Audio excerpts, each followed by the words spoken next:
Hey there. We are back in the Third Ward, but this time we're meeting at the historical Buffalo Soldier Museum. And while it's clearly not a church, a mosque, a lounge, or even a record label, the museum does present and celebrate a commitment to the well-being of a growing nation, a commitment expressed sometimes even to the point of death. In this way, it speaks to a particular sense of purpose and life meaning tied into the meaning of this nation. And as is often the case, leaving behind the politics, the effort to find life meaningful is captured through cultural expression, like song perhaps.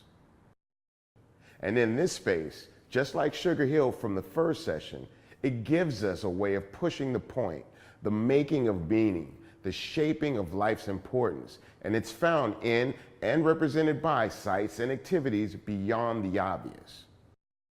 Let's try to keep all these different things in mind as we push forward into our discussion today about hip-hop culture's effort to make life meaningful, to help humans make their life meaningful.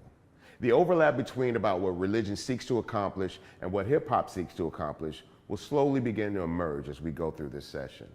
Now, there's more to hip-hop culture than typical depictions would suggest.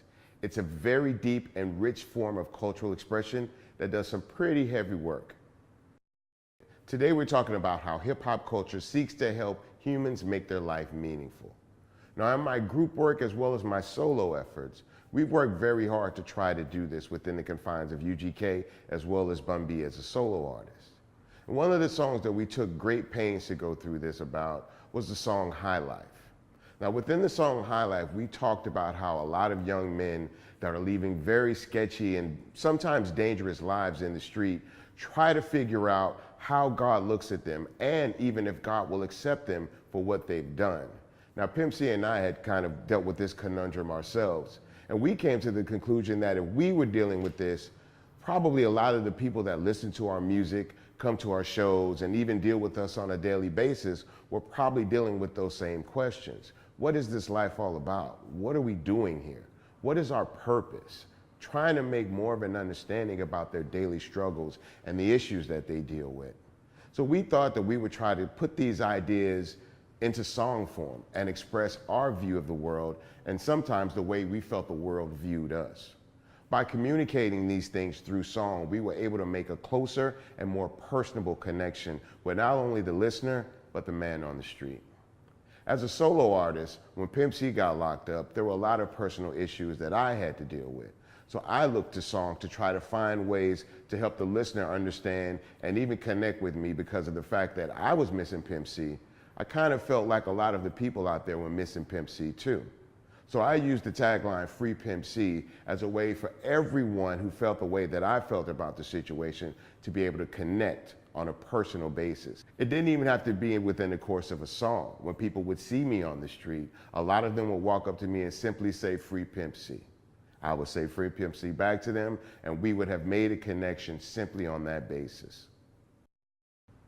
Now, the thought and practices of hip-hop can often give expression to this effort to find meaning in life. Throughout the course of my career, I've worked with different artists, and sometimes when we work, we try to decide, should we do lighthearted music or music with meaning? And often the best music is the one where you can kind of combine a bit of both, so that people get a sense of who you are, but also what you are. Now, I've recorded with a lot of artists in this sense, and sometimes the message is a little bit more hidden than often seen. When recording with a young artist, Big Crit, we did a song called Country Shit. And the point of doing the song Country Shit was really for him to try to carve his identity as a Southern artist out and define himself as a Southerner while still trying to make sure that his music and his identity left him open to be embraced by people from all places around the country.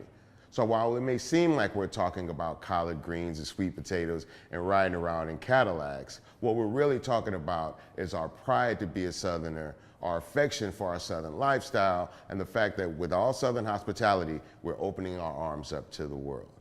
But sometimes songs take on a different matter and meaning.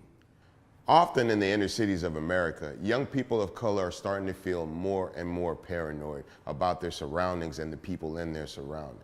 Now, initially, it was about the idea of the police following and keeping their eye on you. Then there was the concept of the government, AKA Big Brother, keeping his eye on you as well.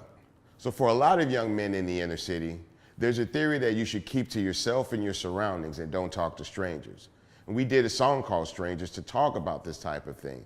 The way that some people feel they have to move and maneuver within their surroundings just to stay alive.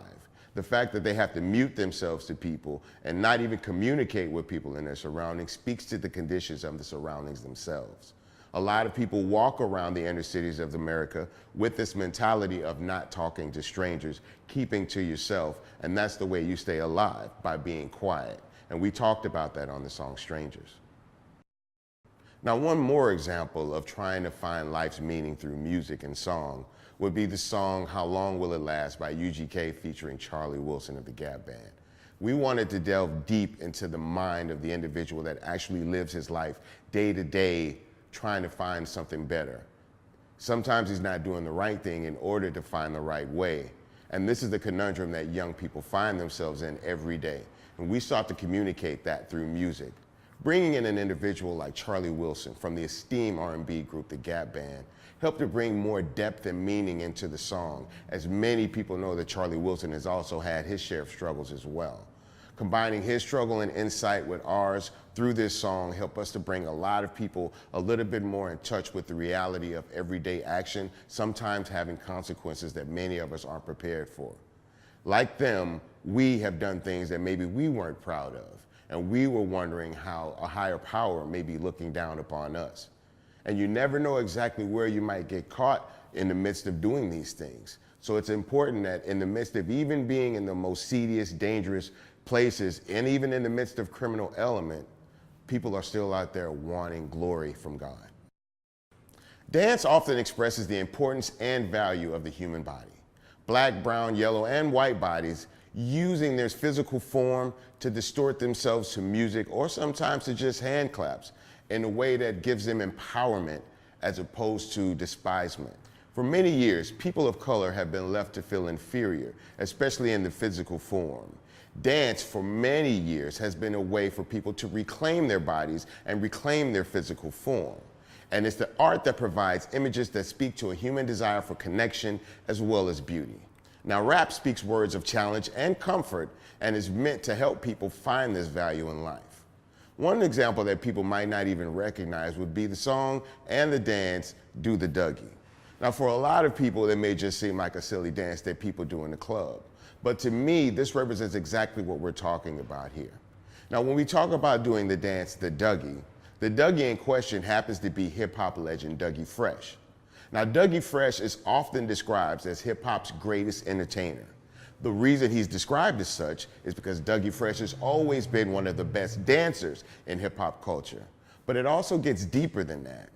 With his name, Dougie Fresh, he's always wanted to let people know that Dougie is always fresh. There's always pride in his physical form, so that even though Dougie can dance well, he also takes pride in the body as well. So when you do the dance, the Dougie, you're not only saying that you can dance, you're also implying that you have pride in yourself as well, because Dougie, though he could dance, was also fresh.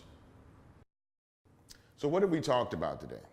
Well, we've talked about how hip-hop culture and religion connect in very important ways. We've talked about how they do similar work by helping humans wrestle with important life questions. We've talked about how there's overlap or commonalities between the two, hip-hop culture and religion. Now, you may want a bit more information on hip-hop's making of life's meaning, and if so, that's cool. That's what the bonus reel is for. Take the time, check out the reel, do the readings, which is important, and listen to what the teaching assistants have to say as well. These guys have some great insight. Now, once you're done reading and checking out the bonus reel, Professor Penn is going to tell you more about how traditional forms of religion work to foster life's meanings.